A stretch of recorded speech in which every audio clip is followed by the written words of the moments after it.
so I got home at around 11 p.m. Late night at the office turned into an even later night at the bar, about 4 drinks deep at this point, and I'm tired, just about ready to fall asleep as I stumble through the doorway. I lay down on the couch and reach for my bag of joints and spark one up as I pull YouTube on my laptop. I'm in the middle of watching some luxury cruise tour, close passing out when I hear the front door open. I sit up and turn my head slightly, just enough to see my roommate coming in. He hangs his jacket in the closet and doesn't say anything and walks slowly to his room, which is normal enough. I'd been living with him for about 3 months, long enough for me to pick up on most of his tendencies. The guy really doesn't talk unless spoken to, which was far from a problem for me. He also generally kept things clean on his end, never causing much in the way of problems. I really couldn't complain. So I go back to watching YouTube, and about 5 minutes later, I hear the shower in his room turning on. Once again, nothing strange. At this point, I'm watching bare knuckle boxing highlights with my eyes half open, maybe 1 or 2 minutes away from passing out. I remembering waking up in darkness, my head hurting, my throat dry as hell. I sat up slowly, waiting for the grogginess to settle into something manageable. Once it did, I grabbed my phone, checked the time. Around 3:30 a.m. from what I remember. I was starving, and so I got up, began walking towards the fridge, and then I noticed it, a soft but ever-present noise in the background. It took me a few seconds to really recognize what it was: the shower. Suddenly, the events of last night began replaying in my head. Drinking at the bar, Ubering home, laptop, couch, my roommate coming home, the shower turning on. I stood there for a while, trying to make sense of it. Maybe he went to bed and forgot to turn it off. I shook my head. There's no way that happened, I thought. Maybe he slipped and fell. Realizing the implications of this, I rushed towards his room but found his bathroom door locked. I began pounding on it. "Hey man, you all right?" No response. I considered kicking the door down but decided to call 911 before I did that. I took my phone out, preparing to dial when I noticed that I had an unread text, one from my roommate. "Hey man, I couldn't sleep so I went over to my girlfriend's place. Not sure when I'll be back. Sent 2 hours ago." I look at the bathroom door, then back down at my phone. Everything about this was wrong. First of all, my roommate barely texts me, and certainly never to tell me that he's going out. Second of all, I know for a fact that he's single and has been for a while. And third of all, who the fuck was in the shower then? I tried calling him. No answer. Sent him some texts, but no response. I walked over to his desk and saw that his keys and wallet were still beside his laptop. My head's starting to spin at this point, and I get out of there, go back into the living room and turn on the lights. I'm pacing around in a circle, trying to follow the plot while also trying to ignore the shower, a noise that I never could have imagined being so dreadful in any context. Sometime later, I hear something vibrating on the kitchen counter. I move towards it and see that it's a phone, my roommate's phone. The panic begins setting in, and immediately I grab my keys and run out of the apartment. I make my way down the hall and take the stairs down to the lobby, but even that doesn't seem far enough away, and so I make my way over to the McDonald's across the street. I sit there for a while, considering calling the cops, but for some reason feeling too nervous to do so. But even though there's hardly anybody in there, the place begins to feel suffocating, and I decide to leave, walking back out onto the empty streets. Almost immediately, I get this feeling that I'm being watched, and I feel my gaze drifting up and towards the apartment. Soon I'm looking at my balcony, and I see somebody standing there. A dark figure stood completely straight, stiff to the point where it nearly resembles a mannequin. But it isn't one. If I look closely, I can see it just slightly swaying. I froze in place, my mind hardly able to understand or accept what it was seeing. It's not my roommate. It's too tall. In fact, it's too tall to be anybody I know, its head nearly scraping the bottom of the balcony above.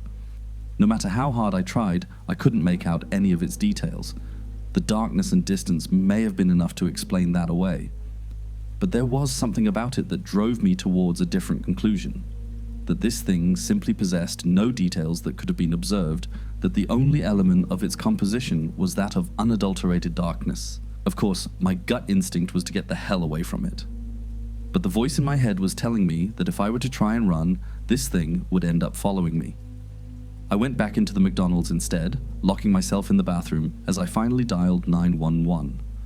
I told the operator that somebody had broken into my place, but that I had gotten out of there without them noticing, but that they were still in there. It was the story that most accurately represented the situation without making me come across as batshit. The operator told me that they'd be sending somebody over for me to hang tight. I left the bathroom, waiting at the table closest to the exit until I could see the red and blue lights cutting through the darkness. I went outside to meet the cops, looking up at the balcony to find it empty, though the door to the living room had been left open. They pelted me with a bunch of questions that I found difficult to answer. Is the intruder armed? Do I have an idea who it might be? What are their intentions? I told them I didn't know, that I couldn't figure it out, but they just kept on asking. Soon I was practically yelling at them to go up there and check it out for themselves, and I suppose the terror in my voice was enough for them to begin taking this seriously. They told me to wait by the entrance, and I watched on as they entered the building. I was out there for a long time, growing increasingly anxious at the thought of what they were going to tell me when they came down. A few minutes later, the silence was broken by a single, muffled gunshot. My heart dropped into my stomach, and I continued to wait there, unsure of what to do otherwise.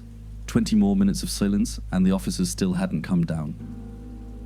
Soon I could hear more of them approaching in the distance. Before I knew it, 4 more cop cars had pulled up around me, and the scene had fallen into chaos. Officers shouting over each other and into their radios, more questions being hurled my way, none of which I was able to answer. The next few sequences were mostly a blur, but I remember the building being evacuated, the tenants frightened and confused as they were ushered outside while the officers became more and more frantic. I remembered hearing more scattered gunshots, some screaming, other noises that were difficult to make sense of. There were a few lapses in my memory after that, but I recall being pushed into the back of a police car. After being driven to the station, I was led into one of the interrogation rooms where I found 2 nondescript men in suits waiting for me. They didn't introduce themselves and immediately went into a series of questions, each one more bizarre than the last. What company was your roommate employed by? What was the nature of his job? How many different people have been inside your apartment since your roommate moved in? Have you ever heard voices inside the apartment from the hours of midnight to 3 a.m.? Voices that did not belong to your roommate? Have you ever seen a circle of people standing outside of the apartment from the hours of midnight to 3 a.m.? People that were exceptionally tall? And one of the most unsettling ones, have you ever seen somebody standing at the foot of your bed upon waking up between the hours of midnight to 3 a.m., only for them to disappear moments later? If so, do you remember what they looked like? Any distinct features? As they continued probing me, my mind began conjuring up some of the strange shit that had happened after my roommate had moved in. Shit that I had written off as figments of my imagination, simply because I had no other explanation for them. I did hear the voices, always coming from the room next to mine where my roommate slept. I was always so tired when I heard them, but I do remember it either sounding like a young woman or a man with an extremely deep voice. I could never make out any words. It always sounded like gibberish. And then there was that one time where I went to the bathroom in the middle of the night. Still half asleep, I didn't bother turning the lights on as I entered. But as my eyes began adjusting to the dark, I could have sworn that somebody was already sitting on the toilet.